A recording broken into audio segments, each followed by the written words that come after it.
بسم اللہ الحمد للہ الصلاۃ والسلام علی اشرف الانبیاء والمرسلین نبینا محمد صلی اللہ علیہ وآلہ وصحبہ اجمعین اما بعد رب اشرح لی صدری ویسر لی امری واحلل عقدۃ من لسانی یفقہوا قولی آمین یا رب العالمین۔ السلام علیکم ورحمۃ اللہ وبرکاتہ۔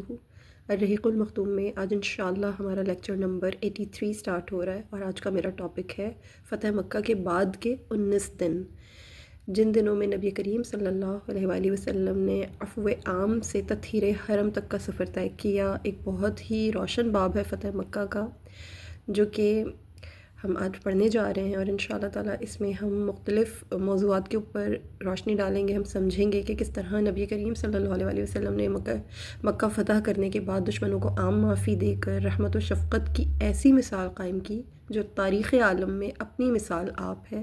ہم آپ صلی اللہ علیہ وآلہ وسلم کے دوسرے خطبے کے بارے میں جو اہم نکات ہیں انہیں سمجھیں گے۔ پھر انصار کو نبی کریم صلی اللہ علیہ وآلہ وسلم کے متعلق جو فکر مندی لاحق ہوئی اس کے بارے میں بھی ذکر کریں گے۔ پھر مکہ مکرمہ کی حرمت و تقدس اور ان افراد کا تذکرہ بھی کریں گے جن کے بارے میں قتل کا حکم دیا گیا تھا، لیکن بعد میں ان میں سے بعض نے اسلام قبول کر کے اپنی زندگیاں بدل لیں۔ یہ واقعات ہمیں سکھائیں گے کہ طاقت کا اصل حسن معافی میں، قیادت کا اصل کمال وفاداری میں ہوتا ہے، اور کامیابی حقیقی معیار رکھتی ہے۔ اس وقت کامیابی کہلاتی ہے جب اللہ تعالیٰ کی رضا اس میں شامل ہوتی ہے۔ تو جو کامیابی کا اصل حقیقی معیار ہے اس کو بھی ہم انشاءاللہ تعالیٰ سمجھنے کی کوشش کریں گے۔ سیرت طیبہ کے اس روشن باب سے ہم سبق حاصل کریں گے اور جانیں گے کہ فتح مکہ نے انسانیت کو کیا کیا پیغام دیے ہیں۔ تو اپنے ٹاپک کو شروع کرتے ہیں اس دعا کے ساتھ کہ اللہ تعالیٰ یہ سیکھنا، سمجھنا، پڑھنا مجھ سے، آپ سے، ہم سب سے قبول فرمائے۔ ہم سے کوئی کوتاہی ہو جائے، کوئی غلطی ہو جائے، کوئی شارٹ کمنگ ہو، اللہ تعالیٰ سے درگزر فرمائے۔ ہماری کوتاہیوں سے، ہماری جو بھی کمی کمزوریاں ان سے صرف نظر فرماتے ہوئے اللہ تعالیٰ میرے لیے، آپ کے لیے، ہم سب کے والدین کے لیے اسے صدقہ جاریہ بنائے، ہماری اولادوں کے لیے، آنے والی نسلوں کے لیے بھی اسے صدقہ جاریہ بنائے، اور اللہ تعالیٰ ہماری مغفرت کا یہ بہت اہم ذریعہ ثابت کرے۔ اور روز آخرت نبی کریم صلی اللہ علیہ وآلہ وسلم کی شفاعت، آپ صلی اللہ علیہ وآلہ وسلم کی خاص توجہ، خاص نظر عنایت حاصل کرنے کی، خوشنودی حاصل کرنے کی بھی یہ بہت بڑی وجہ ثابت ہو۔ آمین یا رب العالمین۔ اپنے ٹاپک کو شروع کرتے ہیں۔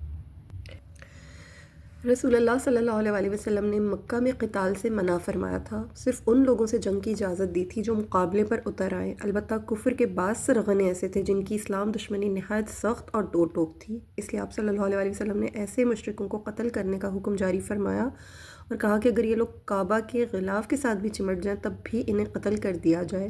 امام نسائی رحمہ اللہ نے سعد بن ابی وقاص رضی اللہ تعالیٰ عنہ سے روایت بیان کی ہے کہ رسول اللہ صلی اللہ علیہ وآلہ وسلم نے فتح مکہ کے روز 4 مردوں اور 2 عورتوں کے علاوہ سب کو امان عطا فرمائی۔ آپ صلی اللہ علیہ وآلہ وسلم نے فرمایا انہیں قتل کر دو، وہ چاہے تمہیں کعبہ کے غلاف کے ساتھ چمٹے ہوئے بھی ملیں، یعنی تم انہیں کعبہ کے غلاف سے چمٹا ہوا بھی پاؤ۔ اور وہ لوگ کون تھے؟ اکرمہ بن ابی جہل، عبداللہ بن خطل، مقیس بن ثبابہ، عبداللہ بن سرح بن ابی سرح۔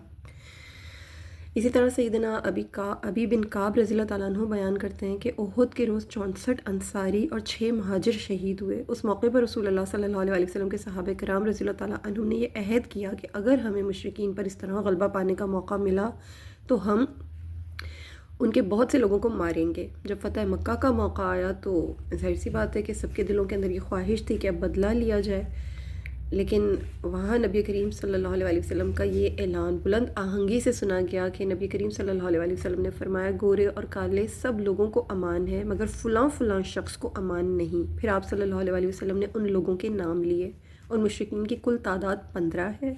یہ بے حد شریر اور فتنہ پرور قسم کے لوگ تھے، اور انہوں نے انتہائی خوفناک جرائم کا ارتکاب کیا تھا۔ ان کے بارے میں خدشہ تھا کہ یہ اپنے خبث باطن سے باز نہیں آئیں گے اور فتح مکہ کے بعد بھی فتنہ پھیلائیں گے۔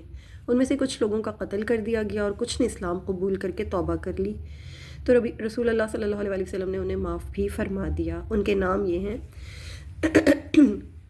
اکرمہ بن ابی جہل، عبداللہ بن سعد بن ابی سرح، حبیر بن الاسود، ہند بن عتبہ، سارہ، کعب بن زحیر بن ابی سلمہ، وحشی بن حرب، عبداللہ بن زبرہ، فرتنہ اور قریبہ، مقیس بن ثبابہ، عبداللہ بن خطل، حویرث بن نقیس، حارث بن طلات الخزائی، اور حبیرہ بن ابی وہب مخزومی جنہوں نے اسلام قبول کیا. میں ان کے بارے میں آپ کو بتاتی ہوں. ان میں ایک نام ہے اکرمہ بن ابی جہل. یہ مسلمانوں اور اسلام کا شدید ترین دشمن تھا. اس نے مسلمانوں کو بے حد اذیتیں دی تھیں. آخری شخص مسلمان ہو گیا اور بہت اچھا مسلمان ثابت ہوا. ان کے قبول اسلام کے بارے میں آپ لوگوں کے ساتھ انشاءاللہ تعالی تھوڑا سا بیان کرتی ہوں تاکہ آپ لوگوں کو ان کی ایک پراپر پکچر سمجھ میں آئے کہ انہوں نے کس طرح سے اسلام قبول کیا تھا. اسلام دشمنی میں آپ جانتے ہیں کہ کیونکہ ابو جہل کا بیٹا ہے تو یہ کسی سے بھی پیچھے نہیں تھا، اور مکہ فتح کے موقع پر بھی دوسرے جتنے نامور مشرک تھے انہیں کی طرح سے یہ بھی اپنی جان کے اس کی جان کے لالے پڑ گئے تھے. وہ جانتا تھا کہ اگر میں مسلمانوں کے ہاتھ آ گیا تو میری خیر نہیں. اسی میں اس نے عافیت سمجھی کہ وہ مکہ کو خیر بات کہہ دے اور کسی طرح یہاں سے فرار ہو جائے. لیکن اللہ تعالیٰ کو جب کچھ اور منظور ہونا تو انسان کے راستے خود بخود سنورتے چلے جاتے ہیں. اکرمہ جس چیز سے بھاگ رہا تھا اب ہمیشہ کے لیے اللہ تعالیٰ نے اسی چیز کا گرویدہ بنانا تھا انہیں. سیدنا سعد رضی اللہ تعالیٰ عنہ اکرمہ بن ابی جہل کا حال بیان کرتے ہوئے فرماتے ہیں کہ فتح مکہ کے موقع پر اکرمہ بھاگ کر سمندر میں کشتی پہ سوار ہو گیا. اچانک بہت تیز ہوا چل پڑی اور کشتی جو تھی وہ طوفان میں پھنس گئی. کشتی والے کہنے لگے اب خالص اللہ تعالیٰ کو پکارو کیونکہ تمہارے معبود یہاں تمہارے کسی کام نہیں آئیں گے. یہ سن کر اکرمہ نے کہا اللہ کی قسم اگر سمندر میں خالص اللہ کو پکارنے کے سوا نجات نہیں تو یقیناً خشکی میں بھی خالص اللہ کو پکارے بغیر نجات نہیں مل سکتی. سبحان اللہ العظیم. یہ وہ لمحہ تھا جب اللہ تعالیٰ نے ان کے دل کو یہ ہدایت عطا کی. انہوں نے کہا کہ اے اللہ میں تجھ سے عہد کرتا ہوں کہ اگر تو مجھے اس مصیبت سے جس میں پھنس چکا ہوں بچا لے تو میں ضرور محمد صلی اللہ علیہ وسلم کے پاس جا کر ان کے ہاتھ میں اپنا ہاتھ دے دوں گا. مجھے یقین ہے کہ میں انہیں بہت معاف کرنے والا اور احسان کرنے والا پاؤں گا. آخر اللہ تعالیٰ نے مصیبت کو ٹال دیا. مصیبت ٹل گئی اور اکرمہ حاضر خدمت اقدس صلی اللہ علیہ وسلم ہو کر مسلمان ہو گئے. سبحان اللہ العظیم. تو اس طرح سے اکرمہ کو اللہ تعالیٰ نے ایک گھڑی میں یعنی آنے واحد میں پروردگار نے ہدایت نصیب کی اور یہ اسلام انہوں نے قبول کیا. اور نبی کریم صلی اللہ علیہ وسلم نے جس انداز میں معافی عطا کی آپ جانتے ہیں کہ وہ تو عفو درگزر کا ایک سمندر بے کراں ہیں. انہوں نے اسلام بھی قبول کیا اور انہیں معافی بھی عطا کی. اس کے بعد اکرمہ بہت اچھے مسلمان ثابت ہوئے. اس کے بعد عبداللہ بن سرا بن ابی سرا یہ اول مسلمان ہو گیا تھا. وہی لکھتا تھا لیکن شیطان کے بہکاوے میں آ گیا، مرتد ہو گیا اور کفار سے جا ملا. یہ عثمان رضی اللہ تعالیٰ عنہ کا رضائی بھائی تھا. فتح مکہ کے دن یہ بھی چھپ گیا جیسے اور دوسرے مشرکین چھپ گئے تھے اور جتنے بھی لوگ اسلام کے شدید مخالف تھے جیسے وہ لوگ چھپ گئے تھے یہ بھی چھپ گیا. سیدنا عثمان رضی اللہ تعالیٰ عنہ سے لے کر رسول اللہ صلی اللہ علیہ وسلم کی خدمت میں حاضر ہوئے. اس موقع پر آپ صلی اللہ علیہ وسلم لوگوں سے بیعت لے رہے تھے. سیدنا عثمان رضی اللہ تعالیٰ عنہ نے آپ صلی اللہ علیہ وسلم سے گزارش کی کہ اے اللہ کے رسول صلی اللہ علیہ وسلم عبداللہ حاضر ہے، آپ صلی اللہ علیہ وسلم اس سے بیعت لے لیں اور اس کا اسلام قبول فرما لیں. چنانچہ یہ شخص دوبارہ مسلمان ہو گیا. بعد میں نبی کریم صلی اللہ علیہ وسلم نے صحابہ سے فرمایا کیا تم میں کوئی سمجھدار آدمی نہیں تھا کہ جب میں نے عبداللہ سے ہاتھ کھینچ لیا تھا تو تم میں سے کوئی اٹھتا اور اسے قتل کر دیتا؟ ایک شخص کہنے لگا اللہ کے رسول صلی اللہ علیہ وسلم آپ آنکھ سے اشارہ کر دیتے. آپ صلی اللہ علیہ وسلم نے فرمایا کسی نبی کے لیے یہ جائز نہیں کہ وہ آنکھ سے اشارہ کرے.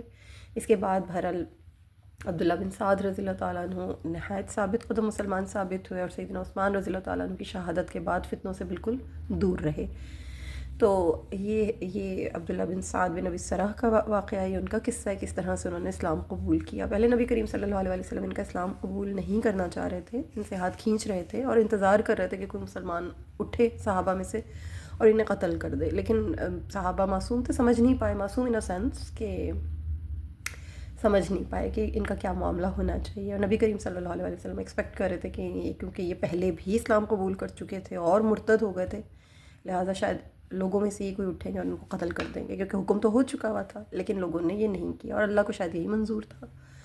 بہرحال پھر حبار بن الاسود یہ شخص سیدہ زینب بنت رسول اللہ صلی اللہ علیہ وسلم جب مدینہ کی طرف ہجرت کے لیے اونٹ پر سوار تھیں اس وقت اس شخص نے انہیں زد و کوب کیا اور اونٹ کو بھی مارا جس سے اونٹ بدک گیا اور سیدہ زینب سلام اللہ تعالیٰ علیہا ایک پتھر پر گر گئیں. اس وجہ سے ان کا حمل بھی ساقط ہوا، حمل بھی ضائع ہوا ان کا. وہ سب پریگننٹ تھیں اور ان کا بیبی مسکیریج ہو گیا. اس کی تکلیف نے انہیں بہت عرصے تک مطلب یہ تکلیف انہیں لاحق رہی، وہ اس تکلیف میں مبتلا رہیں یہاں تک کہ آخر وہ انتقال فرما گئیں. جب آپ جورانہ سے واپس آ رہے تھے تو حبار رسول اللہ صلی اللہ علیہ وسلم کی خدمت میں حاضر ہو گیا. صحابہ کہنے لگے یہ حبار ہے. آپ صلی اللہ علیہ وسلم نے فرمایا میں نے اسے پہچان لیا ہے۔ اس وقت اس موقع پر اس نے آپ صلی اللہ علیہ وسلم سے معذرت کی تو آپ صلی اللہ علیہ وسلم نے اسے معاف فرما دیا۔ یہاں رک کرنا، کیونکہ یہ واقعہ مجھے پرسنلی بہت بہت بہت زیادہ ہلا دینے والا محسوس ہوتا ہے۔ ذرا ایک مرتبہ رک کر ہم اپنے دلوں پہ ہاتھ رکھ کر یہ سوچیں کہ اگر کسی شخص کی وجہ سے آپ کی بیٹی تکلیف اٹھائے، اگر آپ کی آنکھوں کے سامنے آپ کے جگر کے ٹکڑے پر کوئی ظلم کرے یا اسے تکلیف پہنچائے، اس کے دکھ اور صدمے کا سبب کوئی انسان بنے، تو کیا آپ اس کو معاف کر سکتے ہیں؟ شاید نہیں۔ انسان کی فطرت بدلہ مانگتی ہے، ہم سب کی فطرت میں یہ بات ہے، ہم بدلہ لیتے ہیں، ہمارے دل انتقام چاہتے ہیں، اور نفس انصاف کے نام پر سختی کی طرف مائل ہوتا ہے۔ یہ ہم سب کا پرابلم ہے، میں کسی ایک شخص کی طرف پوائنٹ کر کے بات نہیں کہہ سکتی ہوں، یہ عام انسانوں کا معاملہ ہے۔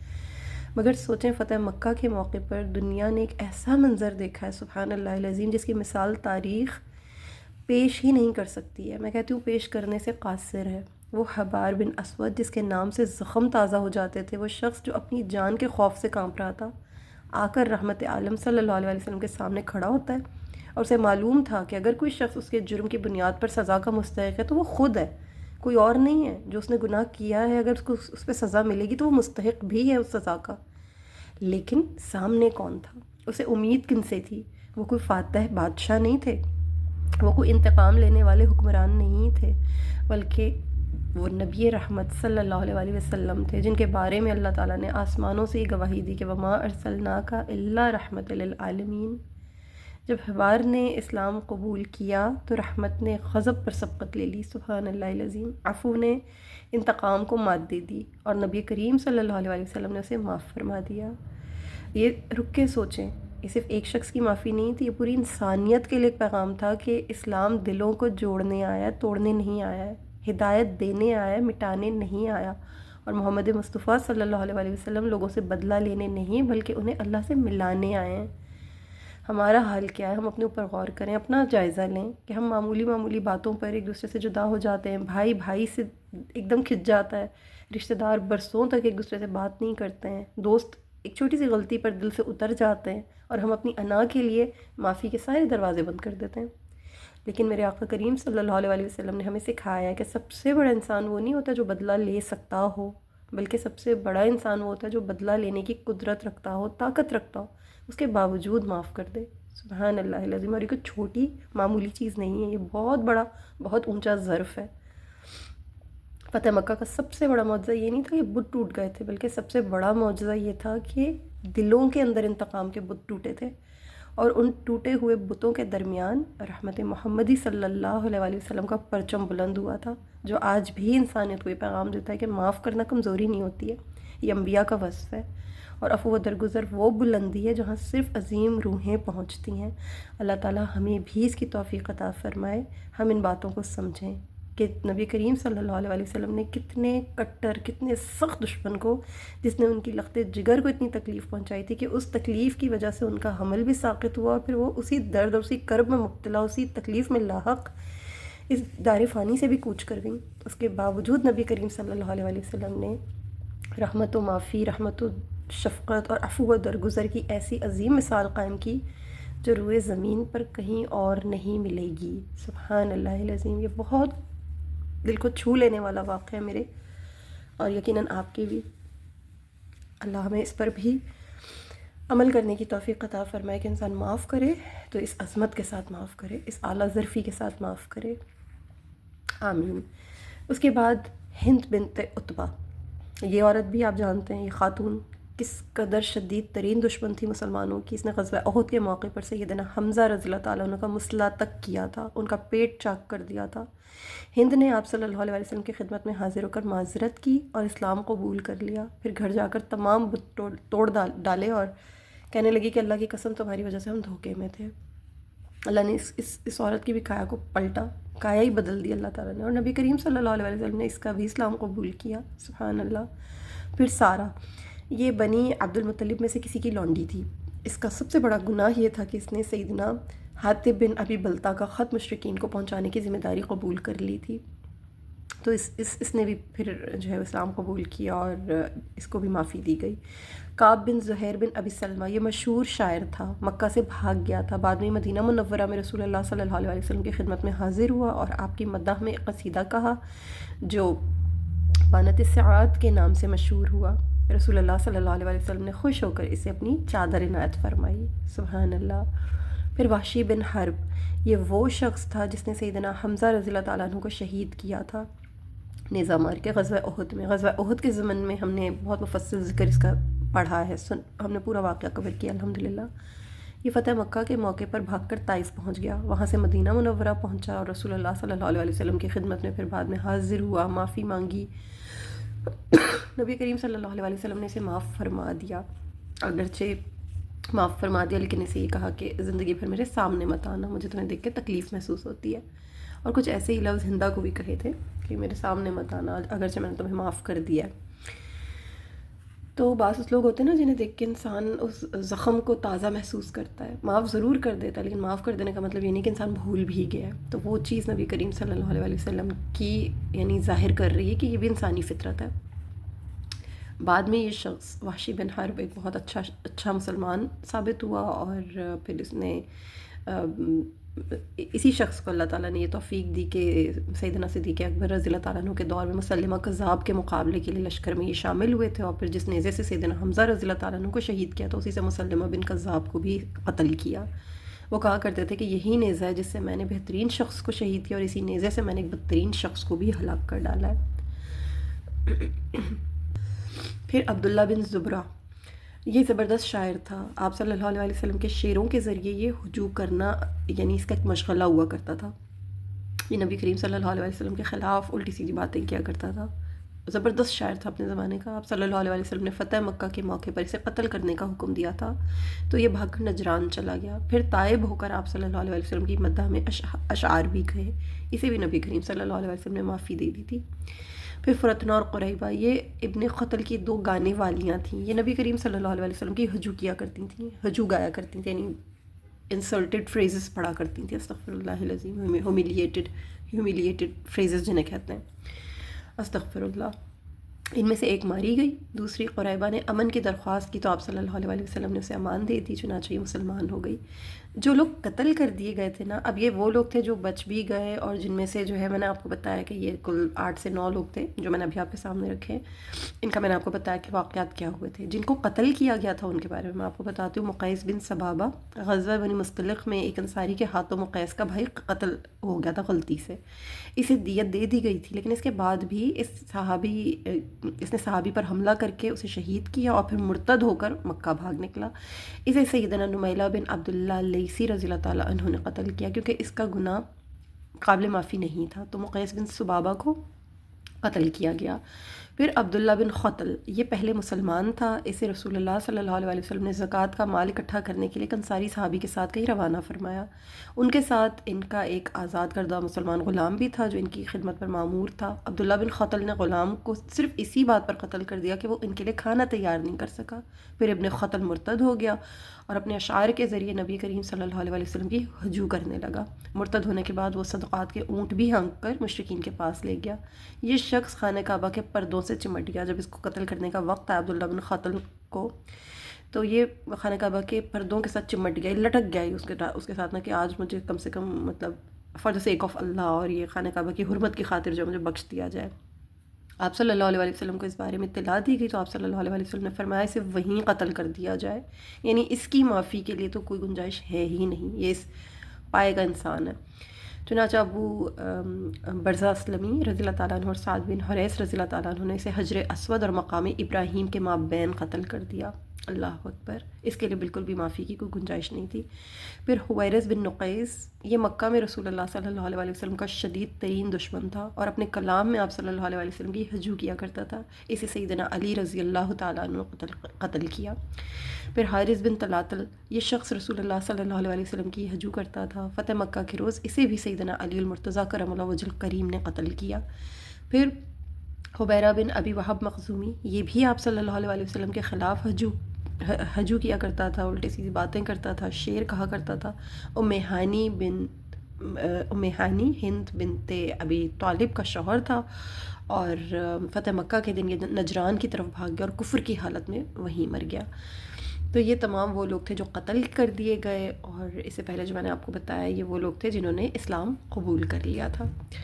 پھر فتح مکہ کے دوسرے دن نبی کریم صلی اللہ علیہ وسلم نے ایک خطبہ بھی ارشاد فرمایا، جسے مسند امام احمد میں سیدنا ابو شریح خزائی رضی اللہ تعالیٰ عنہ سے روایت کیا گیا۔ وہ کہتے ہیں کہ فتح مکہ کے روز رسول اللہ صلی اللہ علیہ وسلم نے ہمیں بنو بکر سے قتال کی اجازت دی، یہاں تک کہ ہم نے اپنے مقتولین کا انتقام لے لیا۔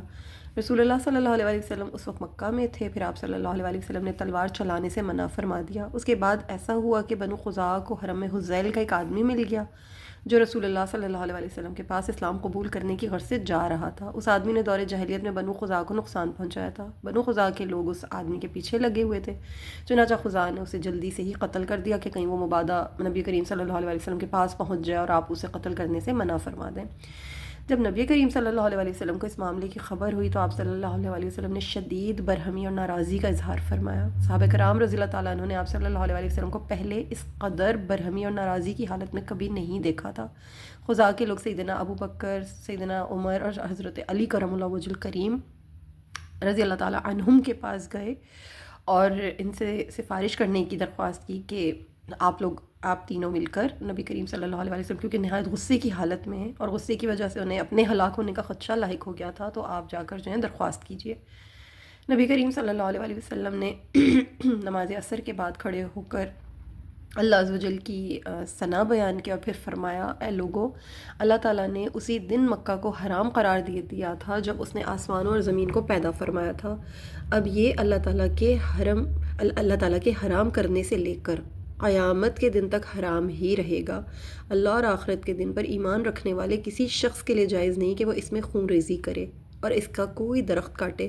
یہ مجھ سے پہلے کسی کے لیے حلال نہیں ہوا اور نہ میرے بعد کسی کے لیے حلال ہوگا۔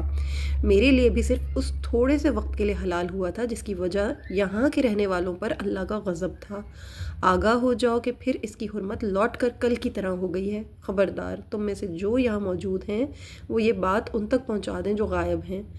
جو تم سے یہ کہے کہ اللہ کے رسول صلی اللہ علیہ وسلم نے بھی تو مکہ میں قتال کیا تھا، تو تم کہہ دینا کہ اللہ تعالیٰ نے اسے اپنے رسول کے لیے حلال کیا تھا، تمہارے لیے حلال نہیں کیا۔ اے خزاعہ کے لوگوں، اب قتل سے اپنا ہاتھ اٹھا لو کہ بہت ہو چکا۔ اگر تم نے کسی شخص کو قتل کر دیا ہے تو میں اس کی دیت دوں گا، لیکن میرے اس جگہ پر کھڑے ہونے کے بعد جو قتل کیا جائے گا تو مقتول کے ورثہ کو دو میں سے کسی ایک بات کا اختیار ہوگا، اگر وہ چاہیں تو قاتل سے قصاص لے لیں اور اگر چاہیں تو دیت لے لیں۔ اس کے بعد رسول اللہ صلی اللہ علیہ وسلم نے اس حضلی شخص کی دیت ادا کی جسے خزاعہ نے قتل کر دیا تھا۔ آپ صلی اللہ علیہ وسلم نے مزید ارشاد فرمایا، اللہ کے نزدیک لوگوں میں سب سے زیادہ حد سے تجاوز کرنے والا وہ ہے جو حرم میں کسی کو قتل کرے یا قاتل کے سوا کسی دوسرے کو قتل کرے یا دور جاہلیت کی دشمنی کی وجہ سے کسی کو قتل کرے۔ ایک شخص نے کھڑے ہو کر کہا، فلاں میرا بیٹا ہے۔ آپ صلی اللہ علیہ وسلم نے فرمایا، اسلام میں اس دعوے کا کوئی اعتبار نہیں، جاہلیت کا معاملہ ختم ہو چکا ہے۔ بچہ بستر والے کا اور زانی کے لیے اسلب ہیں۔ صحابہ کرام رضی اللہ تعالیٰ عنہ نے پوچھا کہ اسلب سے کیا مراد ہے؟ آپ صلی اللہ علیہ وسلم نے فرمایا، پتھر۔ پھر آپ صلی اللہ علیہ وسلم نے دیت کی تفصیل بیان کی کہ انگلیوں میں 10 اونٹ ہیں اور یعنی سر کے زخم میں 5 اونٹ ہیں۔ نماز فجر کے بعد یعنی اگر کسی کو ہاتھوں سے مارا ہے تو 10 اونٹ ہیں، اور سر کے زخم سے اگر کسی کا انتقال ہوگا، کوئی قتل ہوگا، تو پھر اس کے لیے 5 اونٹ ہیں۔ نماز فجر کے بعد طلوع آفتاب تک کوئی نماز نہیں، اور نماز عصر کے بعد غروب آفتاب تک بھی کوئی نماز نہیں۔ کسی عورت سے اس کی پھپھی اور خالہ کی موجودگی میں نکاح نہ کیا جائے۔ اس طرح کسی عورت کے لیے اپنے شوہر کے مال میں سے اس کی اجازت کے بغیر عطیہ دینا جائز نہیں۔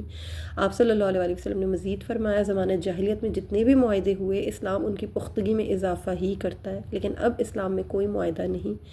فتح مکہ کے بعد ہجرت کا حکم باقی نہیں رہا۔ تمام مسلمان کفار کے مقابلے میں ایک ہاتھ ہیں، ان کے خون آپس میں برابر ہیں۔ کسی مومن کو کافر کے بدلے قتل نہیں کیا جائے گا۔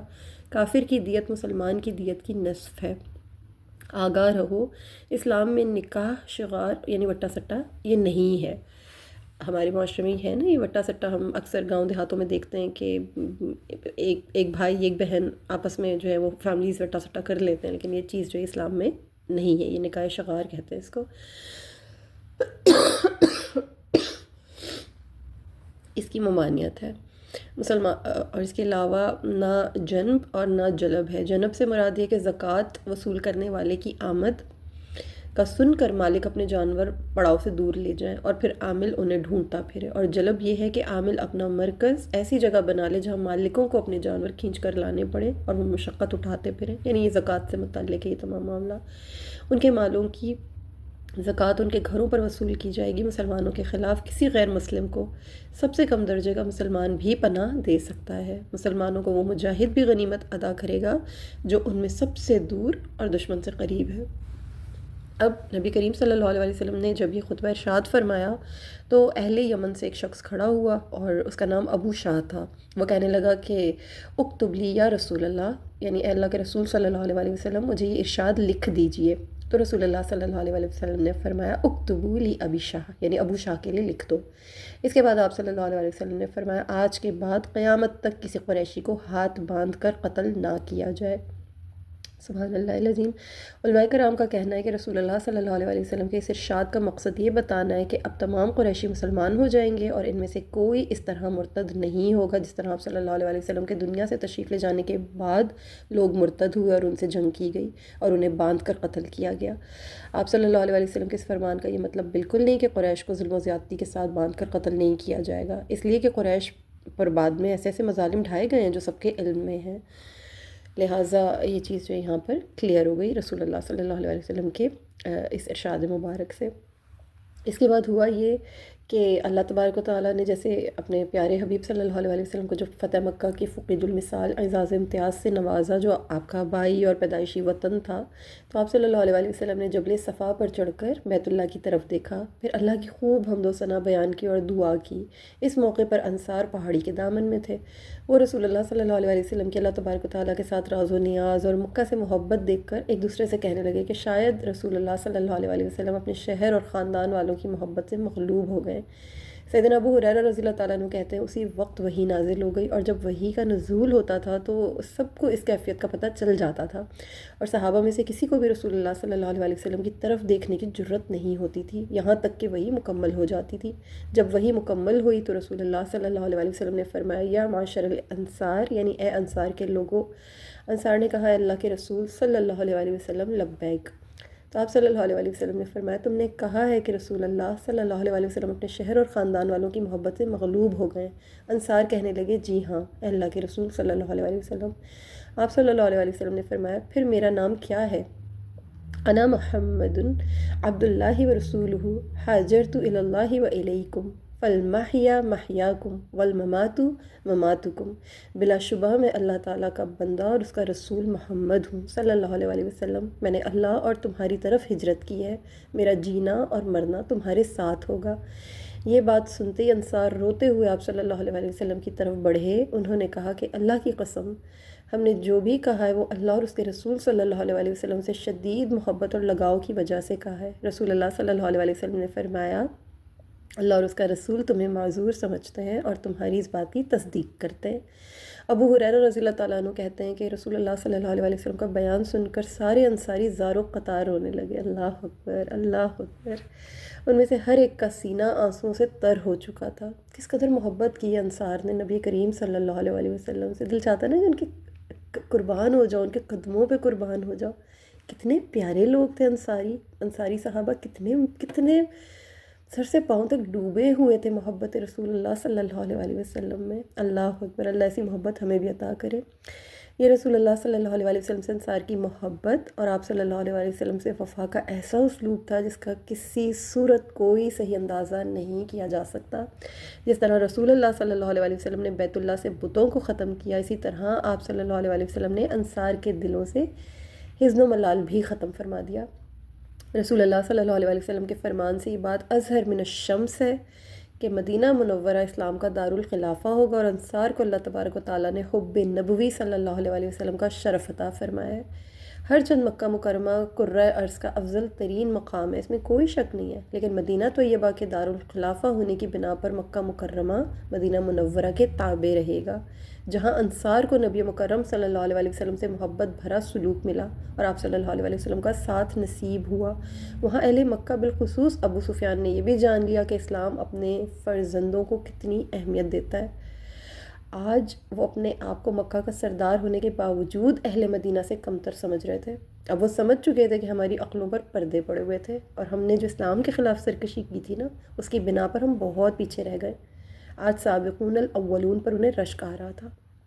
اللہ اکبر کبیرہ، اللہ اکبر کبیرہ، سبحان اللہ العظیم۔ اس کے بعد نبی کریم صلی اللہ علیہ وسلم نے اہل مکہ سے بیعت لی، اور اہل مکہ رسول اللہ صلی اللہ علیہ وسلم کے ہاتھ پر بیعت کرنے کے لیے جمع ہو گئے۔ ان جمع ہونے والے لوگوں میں مردوں، بوڑھوں، بچوں کے علاوہ عورتیں بھی شامل تھیں۔ آپ صلی اللہ علیہ وسلم مردوں سے بیعت کی ابتدا کے لیے صفا پہاڑی پر تشریف لے گئے تھے، اور نبی کریم صلی اللہ علیہ وسلم نے تمام جتنے بھی مرد تھے ان سے بیعت لی، اور جو خواتین تھیں ان سے بھی آپ صلی اللہ علیہ وسلم نے بیعت لی، لیکن جو خواتین سے جو بیعت لی وہ آپ صلی اللہ علیہ وسلم نے ہاتھ ملائے بغیر کی، یعنی آپ صلی اللہ علیہ وسلم عورتوں سے کبھی ہاتھ نہیں ملاتے تھے، نہ کبھی کسی عورت کو ہاتھ لگاتے، سوائے آپ صلی اللہ علیہ وسلم کی محرم یا اس عورت کے جسے اللہ تعالیٰ نے آپ صلی اللہ علیہ وسلم کے لیے حلال کر دیا۔ صحیحین میں ام المومنین عائشہ صدیقہ رضی اللہ تعالیٰ عنہ سے روایت ہے، وہ کہتی ہیں ہرگز نہیں، اللہ کی قسم، رسول اللہ صلی اللہ علیہ وسلم کے ہاتھ نے کبھی کسی عورت کے ہاتھ کو نہیں چھوا۔ سبحان اللہ العظیم۔ تو یوں نبی کریم صلی اللہ علیہ وسلم نے جو خواتین آئیں تھیں ان سے بھی بیعت لی۔ بیعت کرنے والی جو خواتین تھیں ان کے نام میں آپ کو بتاتی ہوں۔ ابن الاسیر رحمہ اللہ نے ان خواتین کے نام ذکر کیے جنہوں نے رسول اللہ صلی اللہ علیہ وسلم سے بیعت کی۔ یہ نام میں آپ کے سامنے رکھتی ہوں۔ ام ہانی بنت ابی طالب، ام حبیبہ بنت العاص بن امیہ، یہ عمر بن عبد ود عامری کی بیوی تھی۔ آپ کو پتہ ہے کہ عمر ابن ود کون تھا؟ وہ جو غزوہ جو خندق ہوئی تھی اس میں جس کو حضرت علی کرم اللہ وجہ الکریم نے جہنم واصل کیا تھا، یہ اس کی بیوی تھی۔ پھر عروہ بنت ابی العیس، یہ عتاب بن اسید کی چچی تھی۔ عروہ کی بہن عاتقہ بنت عبد العیس، یہ مطلب بن ابی وداع سہمی کی بیوی تھی۔ پھر آمنہ بنت عفان بن ابی العاص، یہ عثمان رضی اللہ تعالیٰ عنہ کی بہن اور بنو مخزوم کی حلیف سعد کی بیوی تھی۔ پھر ہند بنت عتبہ، آپ کو پتہ ہے ابو سفیان کی بیوی تھی۔ پھر یسیرہ بنت صفوان بن نوفل بن اسد بن عبد العزیٰ۔ پھر ام حکیم بنت حارث بن ہشام، یہ اکرمہ بن ابی جہل کی بیوی تھی۔ پھر فاختہ بنت ولید بن مغیرہ، یہ خالد بن ولید کی بہن اور صفوان بن امیہ کی بیوی تھی۔ پھر ریطہ بنت الحجاج، یہ عمر بن عاص رضی اللہ تعالیٰ عنہ کی بیوی تھی۔ ٹھیک ہے، تو ان ساری خواتین سے نبی کریم صلی اللہ علیہ وسلم نے بیعت لی تھی۔ ہمارا جو دین ہے نا وہ بہت ہی خوبصورت اور بہت ہی براڈ ہے۔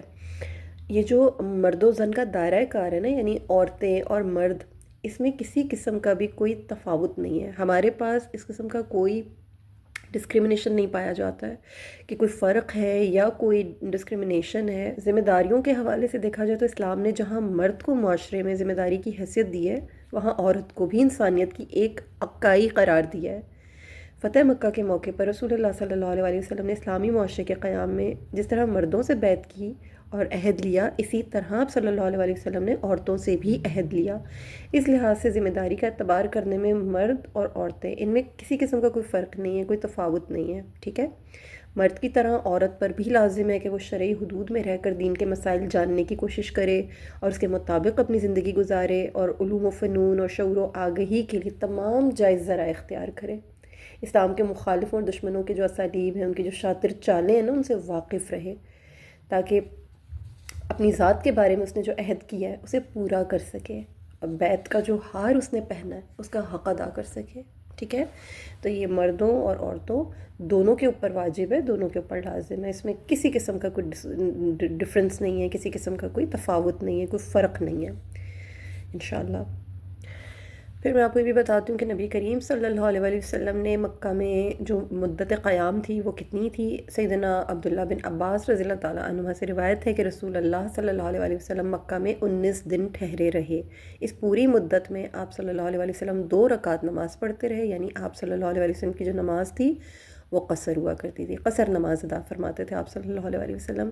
پھر اسی طرح سے رسول اللہ صلی اللہ علیہ وسلم نے سیدنا تمیم بن اسد خزائی رضی اللہ تعالیٰ عنہ کو حکم دیا کہ وہ حدود حرم کی علامات کی تجدید کریں، تو انہوں نے یہ کام بھی مکمل کیا، یعنی جو حدود حرم ہیں ان کو دوبارہ سے نئے سرے سے جو ان کو ہائی لائٹ کریں۔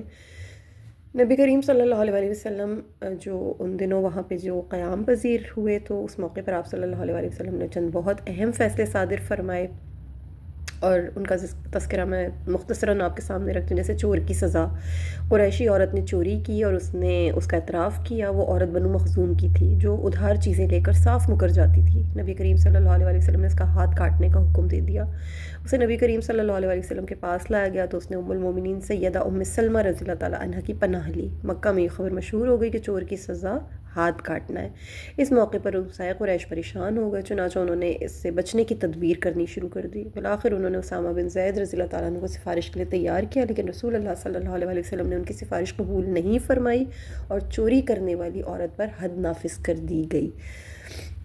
یہ واقعہ میں آپ لوگوں کو شاید پہلے بھی بیان کر چکی ہوں۔ اسی طرح میں نے یاد ہے آپ لوگوں سے ایک واقعہ بہت پہلے بیان کیا تھا کہ زانی کے لیے جو ہے وہ صرف اور صرف زانی کو سنگسار ہی کیا جائے گا۔ عتبہ بن ابی وقاص نے اپنے بھائی سیدنا سعد بن ابی وقاص کو وصیت کی تھی کہ زما کی لونڈی سے پیدا ہونے والا بچہ اپنے قبضے میں لے لیں۔ عتبہ نے کہا تھا وہ میرا بیٹا ہے۔ چنانچہ فتح مکہ کے موقع پر جب رسول اللہ صلی اللہ علیہ وسلم مکہ میں داخل ہوئے تو سعد بن ابی وقاص رضی اللہ تعالیٰ عنہ اس بچے کو لے کر رسول اللہ صلی اللہ علیہ وسلم کی خدمت میں حاضر ہوئے، اور ان کے ساتھ عبد بن زما بھی تھے۔ سعد بن ابی وقاص رضی اللہ تعالیٰ عنہ نے رسول اللہ صلی اللہ علیہ وسلم سے عرض کی کہ اللہ کے رسول، یہ میرے بھائی کا بیٹا ہے، اس نے مجھے وصیت کی تھی کہ اس کا بیٹا ہے۔ عبد بن زما نے کہا کہ اللہ کے رسول صلی اللہ علیہ وسلم، یہ میرا بھائی ہے کیونکہ میرے والد زما کا بیٹا ہے اور ان کے بستر پر پیدا ہوا ہے۔ رسول اللہ صلی اللہ علیہ وسلم نے زما کی لونڈی کے بیٹے کو دیکھا تو وہ عتبہ بن ابی وقاص سے بہت مشابہت رکھتا تھا۔ آپ صلی اللہ علیہ وسلم نے فرمایا ہو لک یا عبد ابن زما الولد للفراشی وللآہر الحجر، اے عبد بن زما، یہ بچہ تیری کفالت میں ہوگا، بچہ اس کا ہے جس کے بستر پر پیدا ہوا اور زنا کرنے والے کے حصے میں صرف پتھر ہیں۔ پھر آپ صلی اللہ علیہ وسلم نے ام المومنین سیدہ سودا بنت زما رضی اللہ تعالیٰ عنہا کو حکم دیا کہ تم اس سے پردہ کرو، کیونکہ آپ صلی اللہ علیہ وسلم نے اس لڑکے میں عتبہ بن ابی وقاص کی مشابہت پائی تھی۔ اس کے بعد سے پھر جو ہماری ام المومنین سیدہ سودا بنت زما ہیں، انہوں نے پھر اس بچے سے پردہ کرنا شروع کر دیا تھا، کیونکہ وہ بچہ پھر ان کا محرم نہیں تھا، یعنی پتہ ثابت ہو گیا تھا کہ ان کے بھائی کا، یعنی ان کے والد کا بیٹا نہیں ہے، کیونکہ وہ ان کے والد کی لونڈی تھی اور والد سے نہیں تھا وہ بچہ۔ تو پھر حضرت ام المومنین سیدہ سودا بنت زما کے اوپر واجب تھا کہ وہ اس بچے سے پردہ کریں۔ تو یہ واقعہ شاید میں آپ کو پہلے بتا بھی چکی ہوں، یہ اسی موقع پر ہوا تھا جب نبی کریم صلی اللہ علیہ وسلم نے مکہ میں قیام کیا تھا 19 دن، اور یہ واقعات جو ہیں یہ رونما ہوئے تھے۔ پھر اسی طرح رسول اللہ صلی اللہ علیہ وسلم نے مکہ میں قیام کے دوران شراب کی خرید و فروخت کی حرمت کا اعلان کیا اور حکم دیا کہ شراب کو ضائع کر کے انڈیل دیا جائے اور اس کے مٹکے توڑ دیے جائیں۔ اسی طرح آپ صلی اللہ علیہ وسلم نے بتوں، مردار اور خنزیر کی خرید و فروخت کی بھی حرمت کا اعلان فرمایا، اور سیدنا جابر رضی اللہ تعالیٰ عنہ سے روایت ہے کہ انہوں نے رسول اللہ صلی اللہ علیہ وسلم کو فتح مکہ کے سال جب آپ صلی اللہ علیہ وسلم مکہ میں تشریف فرما تھے، یہ فرماتے ہوئے سنا کہ اللہ اور اس کے رسول صلی اللہ علیہ وسلم نے شراب، مردار، خنزیر اور بتوں کی خرید و فروخت کو حرام قرار دیا ہے۔ کچھ لوگوں نے آپ سے عرض کی کہ اللہ کے رسول صلی اللہ علیہ وسلم مردار کی چربی کے بارے میں آپ کیا فرماتے ہیں، کیونکہ اس سے کشتیوں کو روغن کیا جاتا ہے اور چمڑوں کو رنگا جاتا ہے اور لوگ اسے دیے کے طور پر بھی یعنی جلاتے ہیں۔ تو رسول اللہ صلی اللہ علیہ وسلم نے ارشاد فرمایا کہ ہرگز نہیں، یہ حرام ہے۔ پھر آپ صلی اللہ علیہ وسلم نے اس موقع پر ارشاد فرمایا کہ اللہ تعالیٰ یہودیوں کو نیست و نابود کر دے، جب اللہ نے ان پر چربی حرام کر دی تو انہوں نے اسے پگھلایا اور پھر بیچ دیا اور اس کی قیمت کھائی۔ یاد رہے کہ یہ جو ساری باتیں ہیں نا، یہ ساری چیزیں یہ پہلے ہی حرام قرار دی جا چکی تھیں۔ یہاں فتح مکہ کے موقع پر اہل مکہ کے لیے دوبارہ ان کی حرمت کا اعلان کیا گیا تھا، ٹھیک ہے۔ تو آئی ہوپ انشاءاللہ تعالیٰ آپ ان تمام چیزوں سے گزرے ہیں۔ میں نے آپ لوگوں کو کئی موقعوں پر یہ تمام چیزیں پہلے بھی الحمدللہ بتائی ہیں، ہم گزرے ان تمام چیزوں سے، اور اب مزید ان چیزوں کو ہم نے ایک بار پھر ریکال کیا ہے الحمدللہ ثم الحمدللہ۔ یہاں پر ہمارا جو فتح مکہ کا جو ٹاپک تھا کمپلیٹ ہوا، اللہ اس سے ہم سے قبول فرمائے، آمین یا رب العالمین۔ اس کے بعد کچھ ایسے سرایا تھے جو کہ نبی کریم صلی اللہ علیہ وسلم نے مکہ مکرمہ فتح کرنے کے بعد صحابہ کرام رضی اللہ تعالیٰ عنہم کو کچھ دستوں کی فارم میں مختلف مہمات پر بھی روانہ فرمایا، اور آپ صلی اللہ علیہ وسلم نے توفیق ربانی سے شرک کا ہر ناپاک نشان مٹا دینا چاہا، بیت اللہ کو بتوں سے پاک کر دیا اور مکہ میں عام اعلان کرا دیا کہ اب کوئی شخص اپنے گھر میں ہرگز کوئی بت باقی نہ رہنے دے۔ لیکن ابھی ایک بہت اہم کام باقی تھا، وہ یہ تھا کہ مکہ کے ارد گرد کچھ بڑے بڑے بت خانے موجود تھے۔ یہاں عرب کے مشہور و معروف بت بھی تھے جن کی ایک عرصے سے پوجا ہو رہی تھی۔ لوگ ان کا طواف کیا کرتے تھے، ان کے ناموں پر جانور قربان کیا کرتے تھے، ان سے اپنی مرادیں مانگا کرتے تھے اور ان کے لیے طرح طرح کے نذرانے پیش کیا کرتے تھے۔ اب وقت آ چکا تھا کہ ان بتوں کو بھی پاش پاش کر دیا جائے اور لوگوں کے سامنے ان کی بے بسی اور جو بے مائیگی ہے اس کا پول کھول دیا جائے، کیونکہ وہ ظاہر سی بات ہے کہ یہ حقیقت عظمیٰ روز روشن کی طرح آشکار ہو جائے، تاکہ کہ اللہ کے سوا نہ کوئی عبادت کے لائق تھا، نہ کوئی عبادت کے لائق ہے، نہ کوئی کسی نفع و نقصان کا مالک ہے اللہ کے سوا۔ ان بتوں کی وجہ سے اب تک یہ لوگ نہ صرف گمراہی کے دلدل میں دھسے ہوئے تھے بلکہ بہت زیادہ گمراہ تھے۔ رسول اللہ صلی اللہ علیہ وسلم نے ان بتوں کا صفایا کرنے میں ذرا بھی تاخیر برداشت نہیں فرمائی اور اپنے جاں بازوں کے دستے ان کی طرف روانہ فرما دیے تاکہ وہ ان بتوں کو ہمیشہ ہمیشہ کے لیے خاک میں ملا دیں۔ تو اب وہ جو ایمان افروز واقعات ہیں ہم تھوڑا بہت ان کو بھی سمجھنے کی پڑھنے کی کوشش کرتے ہیں۔ عرب کا جو سب سے بڑا بت تھا اس کا نام تھا عزا۔ مکہ کے گرد و نواح میں جو بت موجود تھے ان میں ایک بت عزا جو کہ بہت بڑا بت تھا۔ قریش، بنو کنانہ اور مضر سب اس کی تعظیم اور پوجا کیا کرتے تھے۔ بنو شیبان اس کے مجاور تھے اور بنو سلیم کی ایک شاخ بنو ہاشم کے، یہ لوگ جو تھے نا حلیف تھے، یہ بنو ہاشم کے حلیف تھے بنو سلیم۔ بنو اسد بن عبد العزا کے متعلق کہا کرتے تھے کہ یہ ہمارا بت ہے۔ یہ دراصل نخلا کے مقام پر ایک عمارت تھی جو ببول کے 3 درختوں پر بنائی گئی تھی۔ کہا جاتا ہے کہ بنو خزاعہ کا سردار عمر بن لحی جو عربوں میں بت پرستی کا بانی تھا، یہ اسے فروغ دینے والا تھا، یعنی وہ شخص تھا جس نے اسے فروغ دیا تھا۔ اس کے بارے میں ہم بہت شروع کے لیکچرز میں پڑھ چکے ہیں کہ سب سے پہلا بت جو ہے حبل کون لے کر آیا تھا، وہ بنو خزاعہ کا سردار عمر بن لحی تھا، اور یہ عمر بن لحی ہی تھا جو کہ عزا کو بھی بہت زیادہ فروغ دینے والا تھا۔ اس بدبخت نے لوگوں کو یہ گمراہ کن پٹی پڑھائی کہ اللہ تعالیٰ سردی کا موسم طائف میں لات کے پاس اور گرمی کا موسم عزا کے پاس گزارتا ہے، اور جہالت کے مارے لوگوں نے اس بات کا یقین کر لیا اور عزا کی تعظیم شروع کر دی، حتیٰ کہ اس کی درگاہ بنا ڈالی۔ وہ اس قدر گمراہی کا شکار ہو گئے کہ جس طرح کعبہ کی طرف ہدیے اور نذرانے لائے جاتے تھے، اسی طرح وہ عزا کی طرف نذرانے لے جانے لگے۔ دوسرے الفاظ میں معاذ اللہ وہ کعبہ کی طرح عزا کی تعظیم کرنے لگے۔ در حقیقت یہ سب شیطان کی کارستانی تھی، جیسا کہ سیدنا عبداللہ بن عباس رضی اللہ تعالیٰ عنہما بیان کرتے ہیں کہ عزا ایک شیطان تھا جو بطن نخلا میں ببول کے 3 درختوں میں آیا کرتا تھا۔ عزا کی پوجا پاٹ شروع کرنے والا اصل ظالم یہ جو بن اسد نامی ایک شخص تھا۔ شام کلبی نے لکھا ہے کہ عزا لات اور منات کے بعد وجود میں آیا تھا، کیونکہ میں نے عرب کے لوگوں سے سنا کہ انہوں نے عزا سے پہلے لات اور منات کے ناموں کے ساتھ اپنے نام رکھے۔ بہرحال عزا کی محبت اہل عرب کے دل و دماغ پر ایسی چھائی کہ ان میں سے بہت سے لوگوں نے اپنے بچوں کا نام بھی جو ہے وہ اسی طرح سے اس کے ساتھ رکھنا شروع کر دیا اور اس کے نام کی بے دھڑک جو قسمیں کھانی شروع کر دیں، اور قریش بھی عزا پر بڑا ناز کیا کرتے تھے۔ اور اس کا انداز ابو سفیان کے اس مشرکانہ جملے سے لگایا جا سکتا ہے جو اس نے غزوہ احد کے موقع پر بڑے فخری انداز میں کہا تھا کہ لنا العزا ولا عزا لکم، یعنی ہمارا عزا ہے اور تمہارا کوئی عزا نہیں۔ رسول اللہ صلی اللہ علیہ وسلم نے اپنے سرفروشوں سے فرمایا کہ اس کے باطل جملے کا یہ جواب دو، اللہ مولانا ولا مولا لکم، اللہ ہمارا کارساز اور تمہارا کوئی کارساز نہیں۔ قرآن مجید میں دیگر بتوں کے ساتھ عزا کا بھی تذکرہ ہوا ہے۔ ارشاد باری تعالیٰ ہے افرأیتم اللات والعزی ومناة الثالثة الاخری، کیا تم نے لات اور عزا کو دیکھا اور تیسری دیوی یعنی منات کو جو گھٹیا ہے۔ اللہ اکبر۔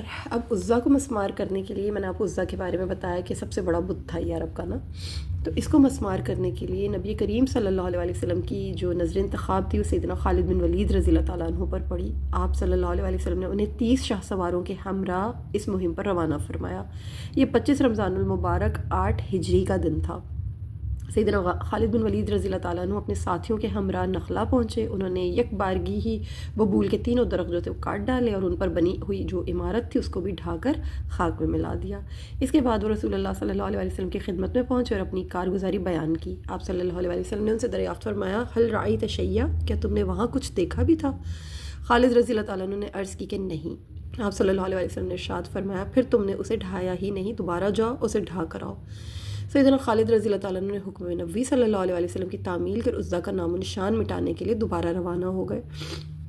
عزا کے مجاوروں نے سیدنا خالد بن ولید رضی اللہ تعالیٰ عنہ کو دیگر مجاہدین اسلام کے ساتھ اپنی طرف آتے ہوئے دیکھا تو سمجھ گئے کہ یہ ادھورا کام مکمل کرنے کے لیے دوبارہ آئے ہیں، چنانچہ وہ گھبرا کر پہاڑ پر جا چڑھے۔ وہ سب عزا کو یہ دہائی دے رہے تھے کہ یا عزا قبیلہی یا عزا اوریہی فإن فموتی برغمی، پتہ نہیں اس طرح کر کے، اے عزا اسے دیوانہ بنا دے، اے عزا اسے کانا کر دے، اگر تو ایسا نہ کر سکتی تو خود ہی ذلیل و رسوا ہو جا اور موت کے گھاٹ اتر جا۔ مطلب اس قسم کی باتیں، استغفر اللہ العظیم۔ ابن اسحاق کی روایت میں ہے کہ جب عزا کے سلمہ جو مجاور نے خالد بن ولید رضی اللہ تعالیٰ عنہ کی آمد کے بارے میں سنا تو اس نے عزا کے ٹھکانے پر اپنی تلوار لٹکا دی اور خود یہ کہتا ہوا پہاڑ پر چڑھ گیا کہ اے عزا خالد پر ایسا زوردار حملہ کر کہ کہ اس کا کچھ بھی باقی نہ رہے، اپنا آنچل اٹھا دے اور پھرتی دکھا دے۔ اے عزا اگر تو نے خالد کو قتل نہ کیا تو پھر اس کا سارا گناہ اپنے سر لے لے یا پھر مدد کر۔ کلبی نے اس سلمہ مجاور کا نام دبیہ بن حرمی بیان کیا اور اس کے اشعار جو ہیں یہ موجود ہیں الاسنام الکلبی میں، یہ کتاب ہے جس سے میں نے آپ کو اس کا حوالہ دیا ہے۔ پھر عزا کی تباہی کس طرح سے ہوئی تھی بھی میں آپ کے سامنے رکھتی ہوں کہ خالد بن ولید رضی اللہ تعالیٰ عنہ شیر کی طرح عزا پر ٹوٹ پڑے۔ انہوں نے اپنی تلوار 29 مرتبہ ایک کالی ننگ دھڑنگ عورت نکل کر ان کی طرف آئی، اس کے بال کھلے ہوئے تھے، وہ اپنے سر پر مٹی ڈال رہی تھی اور آہو بکا کر رہی تھی، مجاور سے چیخ چیخ کر مدد کے لیے پکار رہے تھے۔ ادھر سیدنا خالد رضی اللہ تعالیٰ عنہ یہ شعر پڑھتے ہوئے اس پر حملہ آور ہوئے، اے عزا میں تیرا انکار کرتا ہوں، میں تیری پاکی بیان نہیں کرتا، میں نے دیکھ لیا ہے کہ اللہ تعالیٰ نے تجھے ذلیل کر دیا ہے۔ انہوں نے عزا پر تلوار کی ایسی زبردست ضرب لگائی کہ اس کے 2 ٹکڑے ہو کر وہ اپنے ذلت ناک انجام کو پہنچ گئی۔ سیدنا خالد رضی اللہ تعالیٰ عنہ نے وہاں موجود سارے زیورات اپنے قبضے میں لے لیے اور واپس رسول اللہ صلی اللہ علیہ وسلم کی خدمت میں پہنچ کر اپنی مہم کی پوری رپورٹ پیش کی۔ آپ صلی اللہ علیہ وسلم نے ان کی اطلاعات سن کر ارشاد فرمایا، ہاں وہی عزا تھی، اب وہ اس بات سے مایوس ہو چکی کہ تمہارے ملک میں بھی کبھی اس کی پوجا کی جائے۔ یعنی وہ ایک پراپر ایک شیطان تھی جس کو پہلے نبی کریم صلی اللہ علیہ وسلم نے اسی لیے پوچھا تھا کہ کیا تم نے وہاں کچھ دیکھا تھا، یعنی وہ اپیئر ہوئی ہی نہیں تھی۔ جب وہ اپیئر ہوئی اور اس کو پراپر قتل کیا گیا، اس کو بھگایا گیا، پھر رسول اللہ صلی اللہ علیہ وسلم نے اس بات کی تصدیق فرمائی کہ ہاں یہ بات بالکل ٹھیک ہے، اب وہ مایوس ہو کر جا چکی ہے۔ اللہ اکبر۔ اب یہاں پر رک کر ایک بہت ہی خوبصورت چیز جو میں آپ لوگوں کے ساتھ شیئر کرنا چاہوں گی کہ کیونکہ سیدنا خالد رضی اللہ تعالیٰ عنہ کا باپ ولید بن مغیرہ تھا، یہ بھی عزا کا بہت زبردست پجاری تھا۔ آپ کو پتہ ہے ولید بن مغیرہ جو ہے یہ غزوہ بدر میں مارا گیا تھا، تو وہ بڑے اہتمام کے ساتھ اس کے بت قدوں میں جانور قربان کرتا تھا، یہاں آ کر کچھ دن قیام کرتا تھا۔ اللہ کی قدرت کے کیا کہنے کہ اللہ تعالیٰ نے اسی کے موحد بیٹے کے ہاتھوں عزا کا صنم خانہ ہمیشہ کے لیے نیست و نابود کیا، سبحان اللہ العظیم۔ چنانچہ اس موقع پر سیدنا خالد بن ولید رضی اللہ تعالیٰ عنہ کو اپنے گمراہ باپ کی یاد آ گئی۔ وہ اس قدر فریب کا شکار تھا کہ عزا کو پوچھتا تھا۔ سیدنا خالد رضی اللہ تعالیٰ عنہ عزا کی بے بسی اور بے مائیگی کو اپنی آنکھوں سے دیکھ آئے تھے کہ جو خود اپنے آپ کو نہ بچا سکی وہ کسی اور کو کیا بچائے گی۔ انہوں نے رسول اللہ صلی اللہ علیہ وسلم کی خدمت میں عرض کی کہ اللہ کے رسول صلی اللہ علیہ وسلم، سب تعریفیں اس اللہ کے لیے جس نے ہمیں عزت دی اور ہلاکت سے بچا لیا۔ میں اپنے باپ کو دیکھا کرتا تھا، وہ اپنی طرف سے 100 اونٹ اور بکریوں کا عطیہ عزا کے بت خانے پر لے جاتا تھا اور انہیں عزا کے نام پر قتل کر دیتا تھا۔ پھر وہ وہاں 3 دن رہ کر ہمارے پاس جوش و خروش کے ساتھ خوش و خرم لوٹتا تھا۔ میں نے اس حالت پر غور کیا کہ جس پر میرے باپ کو موت آئی، اس کا عقیدہ اس شخص کی، یعنی اس کا عقیدہ اس کی شخصیت میں رچ بس گیا تھا۔ وہ کس قدر دھوکے کا شکار ہوا کہ اس نے ایک ایسے پتھر کے لیے جانور قربان کر دیے جو نہ سنتا تھا، نہ دیکھتا تھا، نہ نقصان پہنچا سکتا تھا، نہ کوئی فائدہ۔ رسول اللہ صلی اللہ علیہ وسلم نے خالد رضی اللہ تعالیٰ عنہ کی اپنے باپ کے متعلق ایک دکھ بھری گفتگو سنی تو ارشاد فرمایا، یہ معاملہ اللہ کے حوالے، جسے وہ ہدایت کی توفیق دے دے اسے ہدایت میسر آ جاتی ہے، اور جس کے لیے وہ گمراہی کو آسان کر دے وہ اسی میں پڑا رہتا ہے۔ اللہ اکبر۔ اس کے بعد پھر اسی طرح سے منات کی بھی بربادی ہوئی۔ اسی رمضان کے مہینے میں نبی کریم صلی اللہ علیہ وسلم نے سیدنا سعد بن زید اشحلی رضی اللہ تعالیٰ عنہ کو 20 شاہ سواروں کے ساتھ منات کا صنم خانہ مسمار کرنے کے لیے روانہ فرمایا۔ یہ قدیم ترین بت تھا، اس کی پوجا کا آغاز بھی عمر بن لحی ہی کا سیاہ کارنامہ تھا۔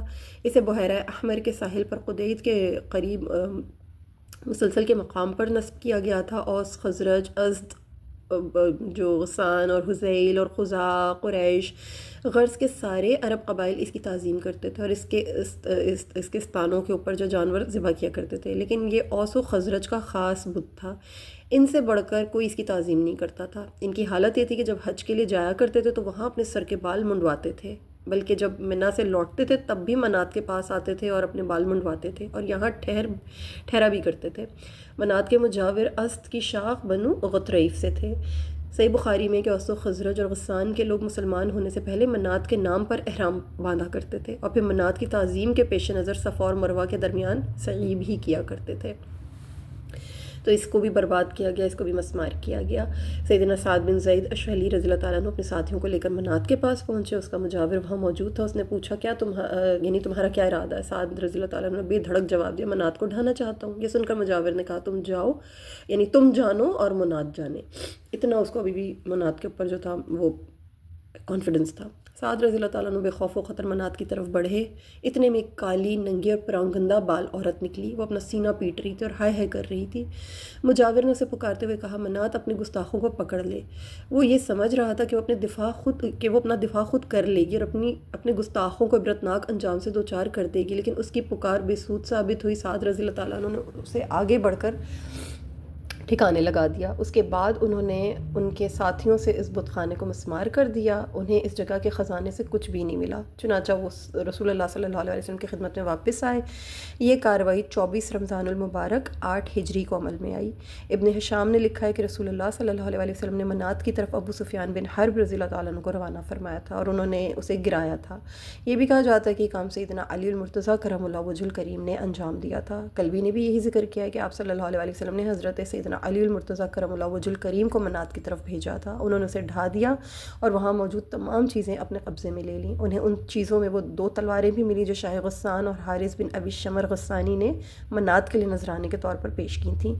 ایک کا نام مخزم اور دوسری کا رسوب تھا۔ آپ صلی اللہ علیہ وسلم نے وہ دونوں تلواریں علی المرتضیٰ کرم اللہ وجہ الکریم کو ہبہ کر دیں۔ یہ بھی کہا جاتا ہے کہ علی المرتضیٰ کرم اللہ وجہ الکریم کی ذوالفقار نامی تلوار انہی 2 تلواروں میں سے ایک ہے، لیکن ابن ہشام نے مذکورہ دونوں تلواروں کا ذکر جو ہے وہ فلس کے بت خانے کا تذکرہ کرتے ہوئے کیا ہے۔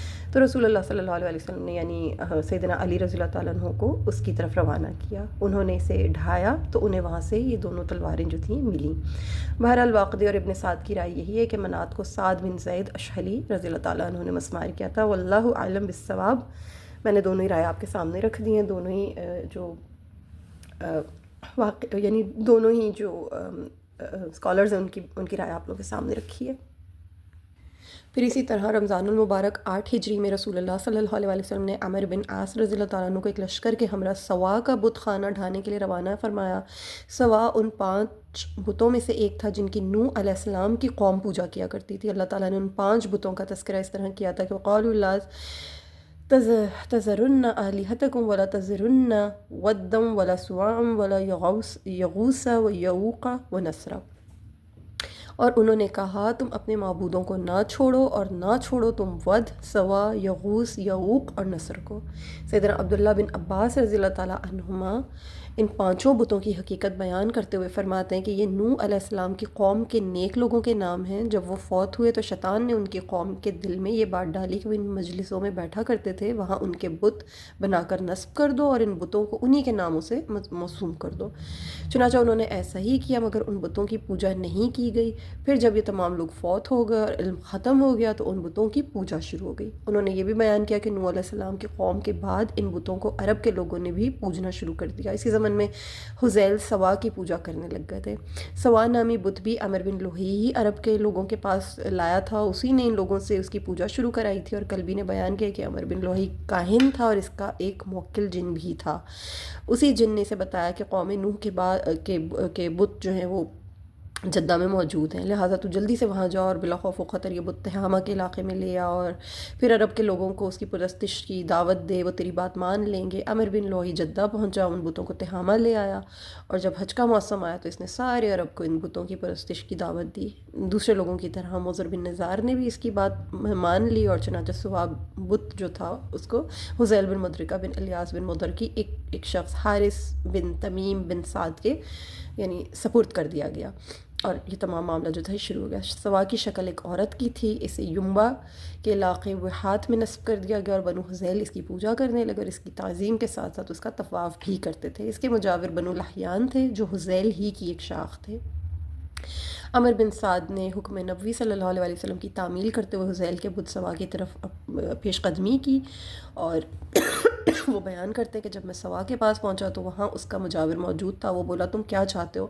میں نے کہا مجھے رسول اللہ صلی اللہ علیہ وسلم نے حکم دیا کہ سوا کو ڈھا دیا جائے۔ وہ سن کر کہنے لگا کہ تم اس کی طاقت نہیں رکھتے۔ میں نے کہا کیوں نہیں؟ اس نے کہا تمہیں اس کام سے روک دیا جائے گا۔ میں نے کہا تم پر افسوس، تم ابھی تک باطل پر ہی اڑے ہوئے ہو، ذرا سوچو کیا یہ بت سنتا یا دیکھتا ہے؟ اس کے بعد میں نے اس بت کے پاس پہنچ کر اسے توڑ دیا اور اپنے ساتھیوں کو حکم دیا کہ اس کے خزانے والا مکان ڈھا دیں۔ انہوں نے اسے ڈھا دیا مگر وہاں کچھ بھی نہیں ملا۔ پھر میں نے مجاور سے کہا اب تمہارا کیا خیال ہے؟ وہ بے اختیار پکار اٹھا اب میں اللہ کی اطاعت اختیار کرتا ہوں۔ یہ سب کچھ کیا تھا؟ دراصل مجاور نے اپنی آنکھوں سے سوا کا انجام دیکھ کر عبرت پکڑی۔ اس پر حقیقت کھل گئی کہ یہ تو بس محض ایک پتھر ہے، ایک بے وقت ٹکڑا ہے، اس سے زیادہ اس کی کوئی حیثیت نہیں۔ یہ تو خود اپنے آپ کو نہیں بچا سکا، کسی کو کیا بچائے گا؟ یقیناً اس کے بارے میں دھوکے میں مبتلا تھا نا وہ شخص، اور یہ وہ تمام لوگ دھوکے میں مبتلا تھے۔ جب مجاور کی آنکھوں سے جہالت کے پردے اٹھ گئے تو وہ فوری طور پر شرک و کفر سے تائب ہو کر مسلمان ہو گیا۔ تو اس طرح سے یہ تمام جو تطہیر تھی یہ نبی کریم صلی اللہ علیہ وسلم نے فرمائی، اور الحمدللہ ہم نے اس تمام ٹاپک کو جو ہے مکمل کیا ہے اللہ کی توفیق سے، کہ فتح مکہ کے بعد یہ کون سے ایسے سرایا تھے جو آپ صلی اللہ علیہ وسلم کے حکم پر جو ہے بھیجے گئے تھے۔ اب اس کے بعد انشاءاللہ نیکسٹ لیکچر میں اللہ کی توفیق سے ہم غزوہ حنین میں داخل ہوں گے، اور غزوہ حنین کا جو پس منظر ہے وہ تمام چیزیں انشاءاللہ ہم ان کو سمجھنے کی کوشش کریں گے، اور اللہ سے دعا ہے کہ آج ہم نے جتنا سیکھا ہے سمجھا ہے اللہ اسے ہم سے قبول فرمائے، اور انشاءاللہ تعالی نیکسٹ لیکچر میں ہم غزوہ حنین کی بات شروع کریں گے۔ جزاکم اللہ خیرا کثیرا۔ السلام علیکم ورحمۃ اللہ وبرکاتہ۔